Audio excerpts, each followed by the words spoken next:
By nature, I'm lazy, so I like engines. And when it comes to playing in the snow, I prefer snowmobiles.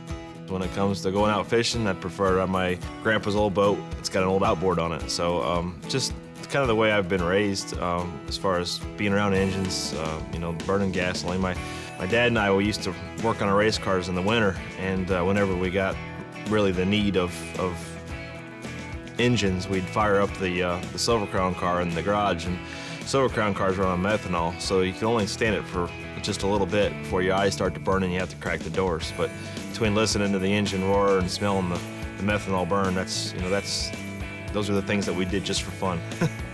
My grandfather was into racing. My dad has always been into racing. My dad wanted to be a race car driver, and the story as to why he's not is kind of a crazy one.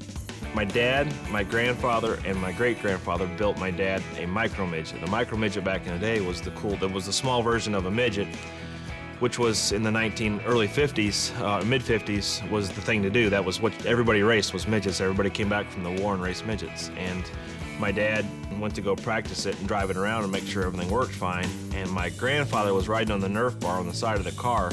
My dad couldn't see where he was going because my grandfather was riding on the car, and they hit a light pole. Sent both my dad and my grandfather to the hospital for a night. And my grandmother said, it's not gonna happen. He's never gonna be a race car driver.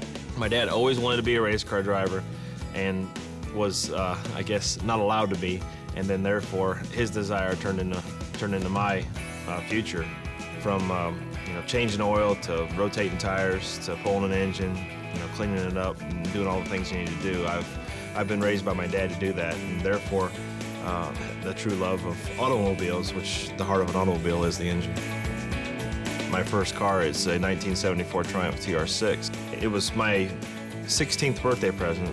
This was my grandfather and grandmother's Sunday cruising car to go get ice cream or whatever. And they had it for a while. My grandfather had a stroke, couldn't use the clutch anymore, so he was going to put it for sale. And my dad said, why don't you give it to your grandson for his first car, his 16th birthday present. And my dad and I totally restored the car.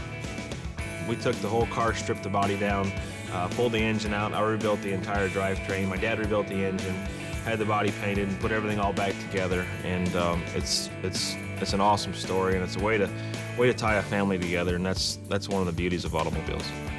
Engines have been a huge part of my career, a huge part of my personal life to get it right, to be able to beat the competition by understanding and working and doing it together as a team, and in my case, a family. Vroom, vroom. I always liked, I will never dislike an engine. Even if you burn your hands on the headers, you're still gonna like engines.